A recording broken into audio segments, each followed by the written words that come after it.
The decisions they make influence sports in Arizona now and in the future. Every move they make is news. Doug and Wolf present Newsmakers Week 2014. Presented by National Bank of Arizona. Arizona Sports, now on 98.7 FM. Steve Keim, General Manager, Arizona Cardinals, getting saluted with Megadeth to start this beautiful part of the program. It's Newsmakers Week, presented by National Bank of Arizona. Little Dave Mustaine. Never a bad time for Mustaine, right, Decca? Oh, absolutely.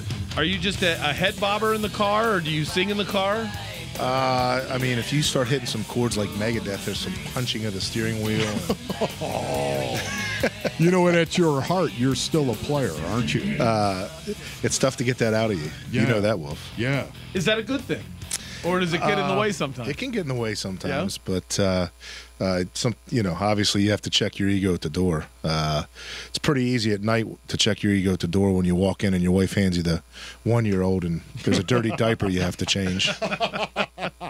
You don't get you knock off the Seahawks in Seattle. That doesn't get you out of diaper duty. No, that accelerates the process, I think. Good update, and just so that your daughter knows, in case she's listening to Daddy, that he made it apparent today's her birthday. Absolutely, yeah. He told us it's my little Valentine girl for sure. That's special. That's special. So Jason Light, a very, very good buddy of yours, right? And now all of a sudden he's a general manager of the Tampa Bay Buccaneers. How is that impacting the front office? You know, obviously, anytime you lose a talent like Jason, it's a blow. We were very, very fortunate to have Terry McDonough on staff, who I've known for 20 years. Terry's got 22 years of NFL experience. He's a phenomenal talent evaluator. Obviously, everybody in the Valley knows who his brother is. But Terry's a guy who's has general manager qualities himself. He's very passionate. He helped build the Super Bowl champion Ravens with Ed Reed, and Ray Lewis, and those guys. So he's been around the block, and to have a guy with his experience was a huge asset. But you know, Jason was a guy that we knew this time was coming, and he's very excited about his opportunity in Tampa. In fact, I'll probably be on the plane with Jason on the way to Indianapolis this Tuesday, so I'll make sure that the extra locks are on my briefcase. I just have to ask you, how does that work, that dynamic, right? Because now all of a sudden, here was a guy that was your right arm. Here's a guy that you're very, very close with. You're flying to the combine, right? You're going to go out there with. He knows what you know, and you know what he knows. That's got to be difficult. Yeah, it's tough. Now we just start shooting smoke screens at each other, which it's already try to do as much confusing as we can. But no, he certainly has a good understanding of our plan, and at the same time, I have a good understanding of his plan. Can you get him to trade us Darrelle Revis? I mean, that's what I want to do. He would probably do it for Patrick Peterson, but that's not going to happen. Amen. We are talking to Steve Keim, General Manager of the Arizona Cardinals, on Newsmakers Week. Rick Pitino said something really interesting a couple years ago. Somebody asked him about his assistant coaches, and he said, I don't hire assistant coaches. I hire future head coaches.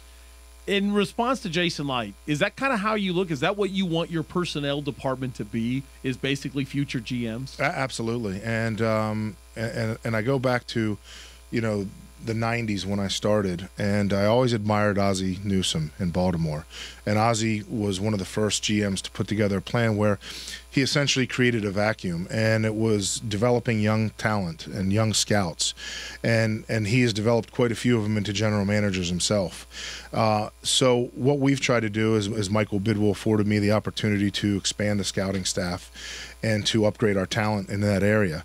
And I think that that's got to be your goal, is to develop guys like Terry McDonough, Drew Grigson, guys who are on your staff. And it means that obviously you're going to lose a few guys. And I told Terry this because I've been friends with Terry a long time. He thanked me over and over for the opportunity. And I really didn't hire Terry McDonough because he was my friend. I hired him because he was exceptional at what he does. And that's the truth. Anytime you get into a situation where you're hiring your friends, you're going to find yourself out of a job. You know, the one thing you never want to do, and I've learned this from our conversations, is go into the draft and having need dictate what you do in that draft. It's one of the reasons why free agency is very, very important, I think, leading up to that. But having said that, what is your need? What are the needs of the Arizona Cardinals in 2014 as it stands now? You know, there's so many. I mean, there's need at starter positions where we feel like we can upgrade. There are depth concerns.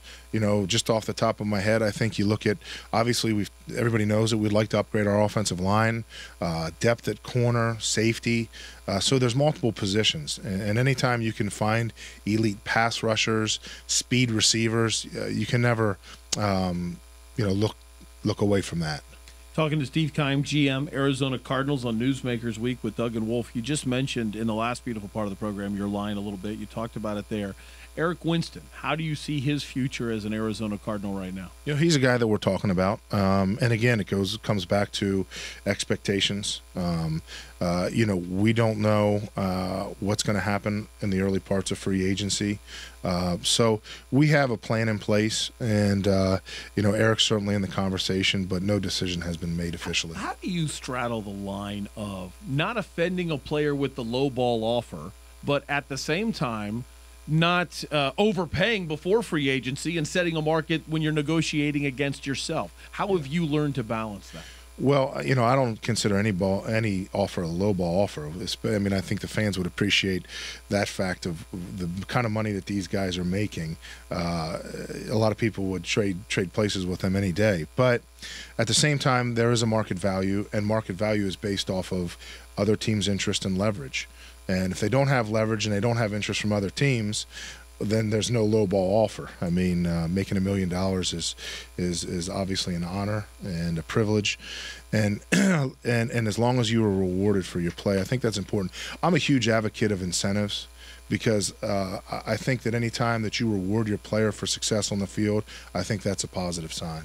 You got to play the wings if you stay 15 more minutes. Is that okay? You got it. You think you just a plate? Come on. Got to ante up a little more. It's for everybody. All right, there you go. Well done. Well, wings for everybody. Well, good. I'll stay too then.